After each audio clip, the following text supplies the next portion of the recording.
وعلى من تبعهم بإحسان إلى يوم الدين. أما بعد، أعوذ بالله السميع العليم من الشيطان الرجيم من همزه ونفخه ونفسه. بسم الله الرحمن الرحيم. اقرأ باسم ربك الذي خلق، خلق الإنسان من علق. اقرأ وربك الأكرم الذي علم بالقلم، علم الإنسان ما لم يعلم. اسٹیج پر موجود تمام ہی معزز علماء، صوبائی جمعیت الحدیث کرناٹکا و گوا کے ناظم اعلیٰ جناب اسلم خان صاحب، ضلعی جمعیت الحدیث کولار کے امیر جناب عبدالجلیل صاحب، پیس فاؤنڈیشن کے محترم نوجوان ساتھیوں، اور آج کے اس اجلاس میں شریک میرے معزز بھائی،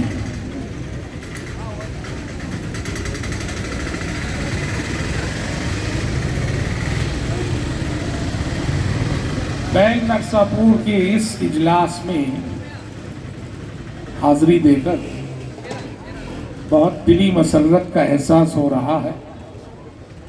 مسرت اس لیے کہ پہلی مرتبہ مجھے یہاں آنے کا موقع ہوا ہے۔ یہ گاؤں گرچہ ہسکوٹے سے قریب ہے، لیکن پہلی مرتبہ میں آیا ہوں یہاں۔ اس گاؤں سے ہمارا ننیالی رشتہ ہے، الحمدللہ۔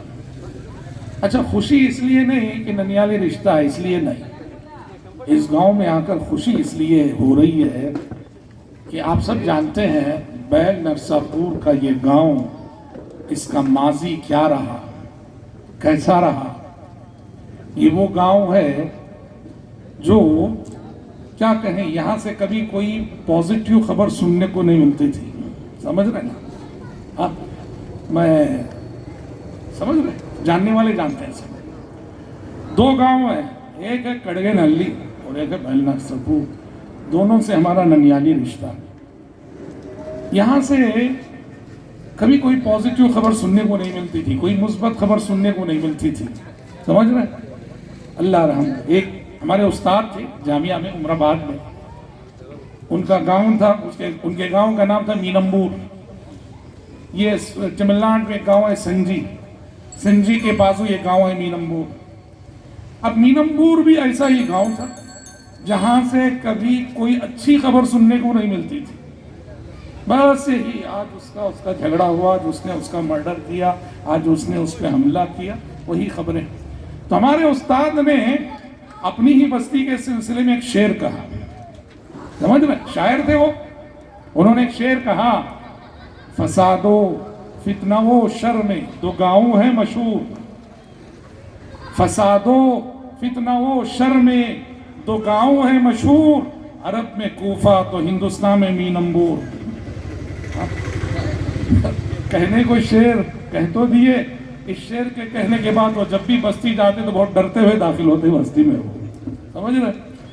خوشی اس لیے ہے کہ الحمدللہ پچھلے چند سالوں سے یہاں جو بیداری دیکھنے کو مل رہی ہے، سبحان اللہ، جو مثبت تبدیلیاں دیکھنے کو مل رہی ہیں، سبحان اللہ۔ دیکھو کون کون آ گئے، کتنے علماء آ گئے، ماشاءاللہ۔ ہمارے مدینے کے ساتھی ہیں دکتور امان اللہ صاحب، ہاں، مدینے کی زندگی میں ہم سب ساتھ رہے، مجھے نہیں معلوم کہ وہ یہاں موجود ہیں، یہاں پہنچا ہوں تو دیکھ رہا ہوں شیخ امان اللہ موجود ہیں۔ آج کل وہ ہسکوٹے کو نہیں آئے مگر آپ کی بستی کو آ گئے، ماشاءاللہ، سمجھتے؟ ہاں، کتنے علماء آ گئے، صوبائی جمعیت الحدیث کے ناظم اعلیٰ آپ کے پاس آ گئے، ہاں، بڑی بات ہے۔ ایک نوجوانوں کی ٹیم یہاں تیار ہو گئی، جو پیس فاؤنڈیشن سے جڑے ہوئے نوجوان ہیں، کچھ گھرانے تیار ہو گئے، الحمدللہ۔ یہاں یہ بہت ہی خوش آئند تبدیلی ہے جو اشارہ دیتی ہے کہ شاید رب العالمین نے اس بستی کا بہت خیر چاہا ہے، اور مستقبل میں یہاں بہت ساری اچھی مثبت تبدیلیاں انشاءاللہ دیکھنے کو ملیں گی باذن اللہ تعالی۔ دیکھو، میں نے آیت پڑھی، چونکہ بہرحال زیادہ گفتگو نہیں کرنی ہے، وقت ہو رہا ہے، تو عرب کا معاشرہ اور عرب کا سماج جہاں نبی کریم صلی اللہ علیہ وسلم بھیجے گئے، مبعوث ہوئے، آپ جانتے ہیں کہ وہاں انسانیت نام کی کوئی چیز نہ تھی۔ پیارے نبی صلی اللہ علیہ وسلم جس سماج میں بھیجے گئے، یوں کہو انسانوں کے بھیس میں درندے چل پھر رہے تھے، درندے جی رہے تھے۔ قرآن خود کہتا ہے لَهُمْ قُلُوبٌ لَا يَفْقَهُونَ بِهَا وَلَهُمْ أَعْيُنٌ لَا يُبْصِرُونَ بِهَا وَلَهُمْ آذَانٌ لَا يَسْمَعُونَ بِهَا أُولَئِكَ كَالْأَنْعَامِ بَلْ هُمْ أَضَلُّ۔ ان کے دل ہے جن سے وہ سمجھتے نہیں، ان کی آنکھیں ہیں پر ان سے وہ دیکھتے نہیں، ان کے کان ہیں پر ان سے وہ سنتے نہیں، یہ جانوروں جیسے ہیں بلکہ جانوروں سے بھی گئے گزرے۔ کس کے بارے میں کہا گیا؟ جس سماج میں ہمارے پیغمبر صلی اللہ علیہ وسلم بھیجے گئے، اس سماج کے انسانوں کے بارے میں کہا گیا کہ وہ لوگ انسانیت سے اتنے دور ہو گئے تھے کہ گویا انسانی بھیس میں درندے تھے۔ اب جب ان انسانوں کو انسان بنانے کا وقت آیا، یہ یوں کہیے کہ ان انسانوں کو انسانی بھیس میں فرشتہ بنانے کا وقت آیا، تو پہلا حکم اللہ نے کیا دیا؟ اقرا، پڑھیے۔ اس کا مطلب کیا جانتے ہیں؟ اس کا مطلب یہ ہے جہالت اور لا علمی کسی بھی انسانی سماج کے لیے ایک بہت بڑا روگ ہے، کسی بھی انسانی بستی کے لیے ایک بہت بڑا روگ ہے، کسی بھی انسانی آبادی کے لیے جہالت بہت بڑا روگ ہے۔ آپ اگر کسی بھی بستی کی ترقی چاہتے ہیں، کامیابی چاہتے ہیں، سربلندی چاہتے ہیں، تو پھر وہاں تعلیم کو عام کرو، علم کو پھیلاؤ۔ عرب میں لکھنے پڑھنے والے بہت کم تھے، انگلیوں پہ گنے جاتے تھے۔ ایسے سماج میں جب قرآن کی وحی نازل ہوئی تو وحی کا پہلا لفظ تھا اقرا، پڑھیے۔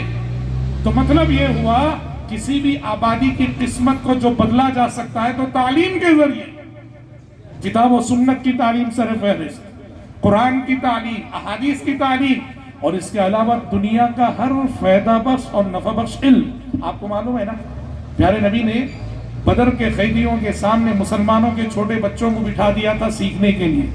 بدر کے قیدی غیر مسلم تھے، وہ ٹیچر بن کے کسے پڑھا رہے؟ مسلمانوں کے بچوں کو پڑھا رہے۔ ظاہر بات ہے کہ دین پڑھائے کیا؟ وہ تو غیر مسلم ہیں، وہ دین تو نہیں پڑھائے ہوں گے، لکھنا پڑھنا سکھائے وہ۔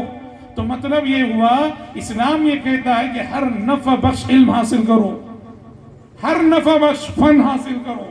زید بن ثابت رضی اللہ عنہ کو یہودیوں کی لینگویج سیکھنے کا حکم دیے پیارے نبی۔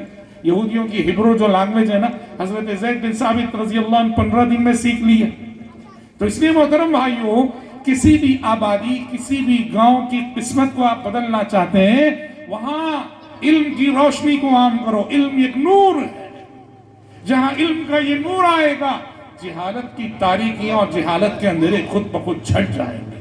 اللہ کا شکر ہے، اللہ کا شکر ہے، یہاں وہ علم کا چراغ روشن ہو چکا ہے۔ علم کی وہ روشنی الحمدللہ اس گاؤں کو منور کرنے لگی ہے۔ اللہ کی ذات سے ہمیں امید ہے کہ ہر آیا دن، ہر آنے والا دن الحمدللہ یہاں بہتر سے بہتر ہوگا، اور ہر آنے والے دن یہاں مثبت سے مثبت تر تبدیلیاں ہم سب کو دیکھنے کو ملیں گی۔ ہم خلوص دل کے ساتھ دعا کرتے ہیں ہمارے پیس فاؤنڈیشن سے جڑے ہوئے نوجوان ساتھیوں کے حق میں کہ اللہ تعالیٰ انہیں حوصلہ عطا کرے، ہمت عطا کرے، حکمت عطا کرے، دانش مندی عطا کرے، تاکہ وہ پوری حکمت کے ساتھ، دانائی کے ساتھ، نرمی کے ساتھ، سمجھداری کے ساتھ، الفت کے ساتھ، محبت کے ساتھ دعوت و تبلیغ کے اس قافلے کو کامیابی کے ساتھ آگے بڑھا سکیں۔ اللہم آمین۔ زیادہ مجھے بولنا نہیں ہے، اللہ کرے کہ اس طرح یہاں ہمیں اور آپ کو بار بار جمع ہونے کے مواقع ملتے رہیں، اور یہاں ہم سب جمع ہو کر یہاں جو مثبت تبدیلیاں دیکھنے کی توقع ہم کر رہے ہیں، آج ہم توقع کر رہے ہیں، اللہ کرے کہ آج جن باتوں کی ہمیں توقع ہے، کل آنے والے کل وہ تصویر بن کر ہماری آنکھوں کے سامنے اس گاؤں میں نظر آئے۔ اللہ جزائے خیر دے ان فیملیوں کو، ان گھرانوں کو، ان افراد کو جو یہاں اس مثبت تبدیلی کا سبب بن رہے ہیں۔ دیکھو، کہیں بھی کوئی خیر کا کام جب شروع ہوتا ہے نا، وہاں اس وقت اپنا کردار ادا کرنا بہت اہمیت کا حامل ہوتا ہے۔ شروع ہو جانے کے بعد تو سینکڑوں لوگ آ جاتے ہیں، شروع کرنا ہی اصل ہوتا ہے۔ تو شروع کرنے کے وقت جو لوگ اپنی حصے داری پیش کرتے ہیں، اپنے وقت کے ذریعے، اپنی زندگیوں کے ذریعے، اپنے روپے پیسے کے ذریعے، تو ان کی یہ قربانیاں اللہ کے پاس بڑا معنی رکھتی ہیں. اللہ تعالیٰ سب کی قربانیوں کو قبول فرمائے. اللہم آمین. وصلی اللہ وسلم علی خیر خلقہ محمد وآلہ وصحبہ اجمعین. والسلام علیکم ورحمۃ اللہ وبرکاتہ.